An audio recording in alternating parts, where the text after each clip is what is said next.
Hi, I'm Josh, and I am so grateful that you've chosen to spend some time with me as I talk about the games I played in the month of October. Now, this was a great month in terms of the quality of the games I played. Of the 7 games that I played in October, 4 of them were ranked 8.5 or higher out of 10, and then the other 2 were actually quite good as well. So I played some really amazing games. Let's get right to them.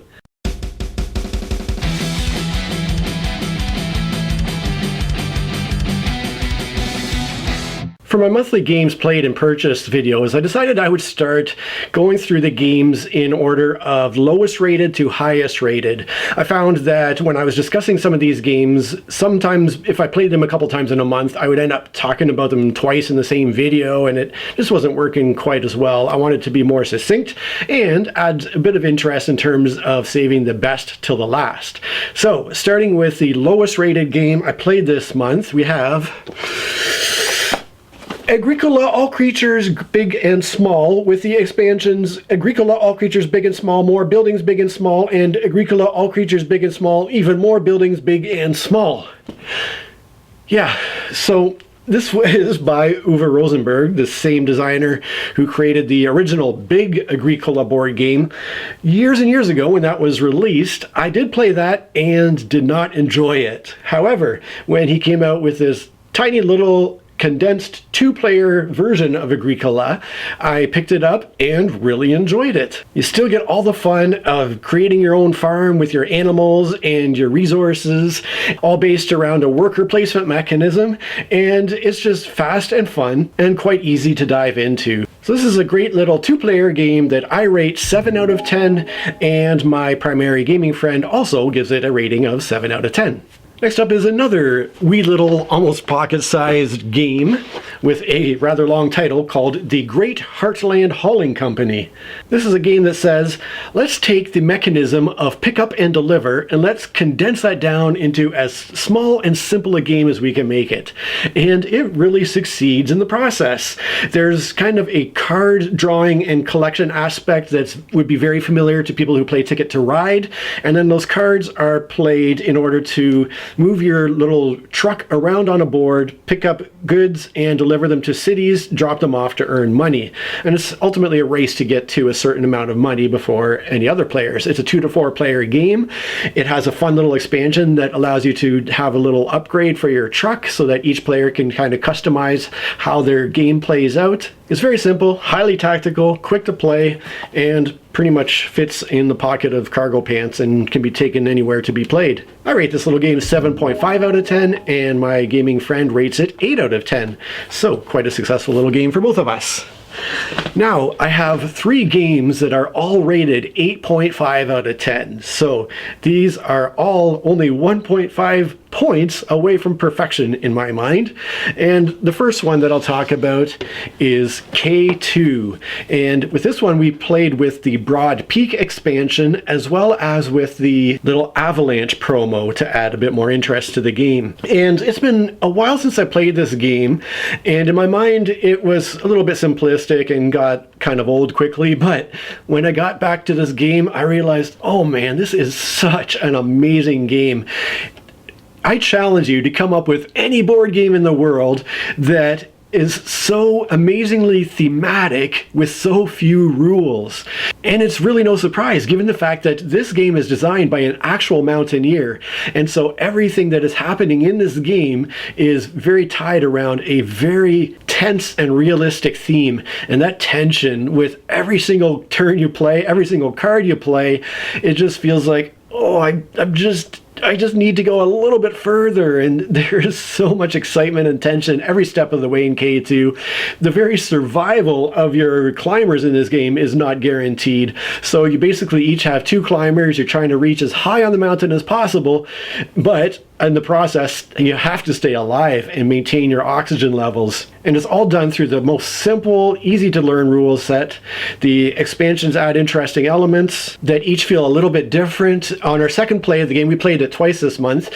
We flipped over the Broad Peak board to the other side, which is more of a sprint to the top, and it's an even quicker game and adds, again, a couple of interesting little elements.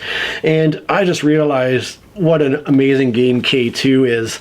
I know in the past I had thought about putting it on my to sell pile, and I'm so glad that I haven't and that I still own the game. Just before I get to a few more really amazing games here, let me take a quick second to send out a huge thank you to my Patreon supporters. Big thanks especially to my higher tier supporters, Joanna and Paul, and especially to my highest tier supporter, Osmondas. It means the world to me that you support me in this way, and I'm so grateful. So, talking about the next game now, we have The Quest for El Dorado. We played this one with the Golden Temples expansion, as well as with some elements from the Heroes and Hexes expansion.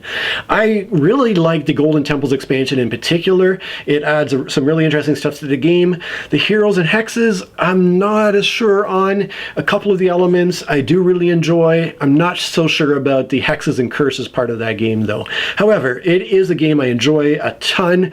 It is a deck building game where you start off with a basic hand of cards. You build up much cooler cards over the course of the game, and you're using those cards to race across the landscape, and ultimately it is a race game. You want to be the first one to reach the objective. And being designed by Reiner Knizia, you know that it's going to be a game that has simple rules, yet a lot of interesting things to think about. I rate the game 8.5 out of 10.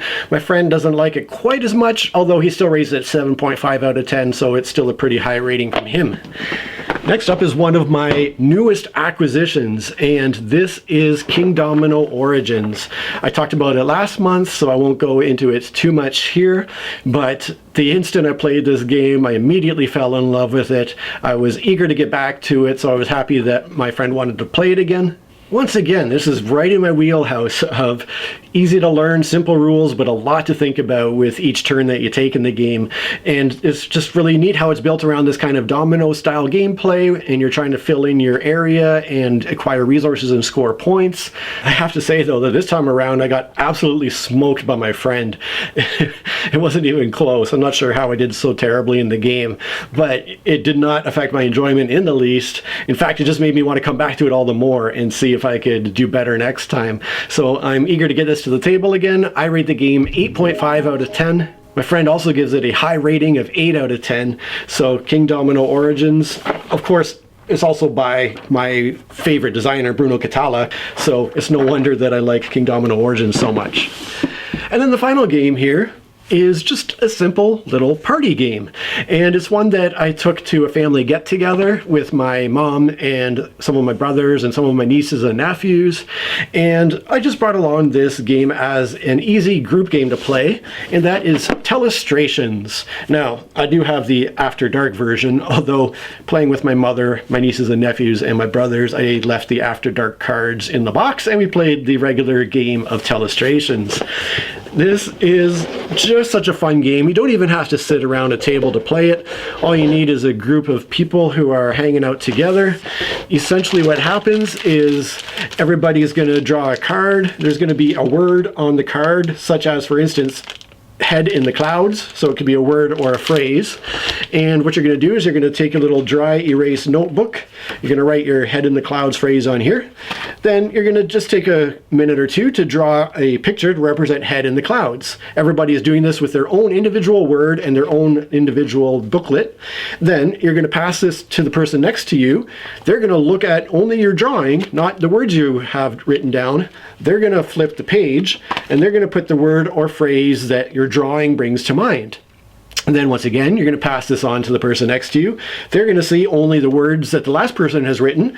They're going to flip the page and they're going to do a little drawing based on those words. And so as this gets passed around the circle, we're getting alternately a word or phrase with a picture, word or phrase, picture, and so on. And so then by the end of it, either when it gets back to the original person or you get to the 8th spot of the notebook, then the fun and the laughter happens when you go through, you show your original word, you show the first drawing, you show what it turned into for the next word, and so on, until you ultimately see what words you ended up with at the end. And it's just such a hilarious game to play. It was a big hit with my whole family. I rate the game 9 out of 10 just because it's purely a fun experience. It distills the essence of board gaming, which is just sitting around with a group of people, enjoying each other's company, having a great time, sharing some laughter and fun. And so that's why for me, Telestrations is a nearly perfect game.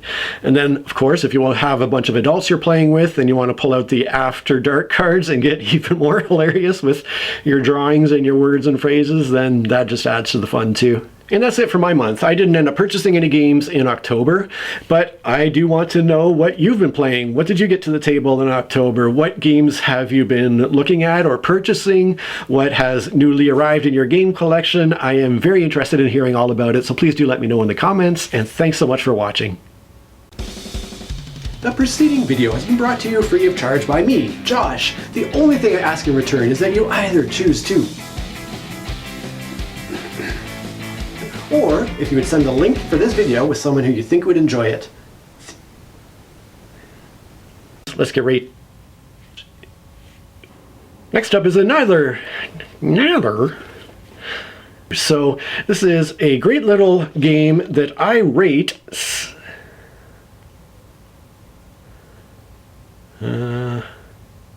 This game is. We flipped over the board. We played it with the heroes, and it's such. It just, although made once it is either gets back to the 8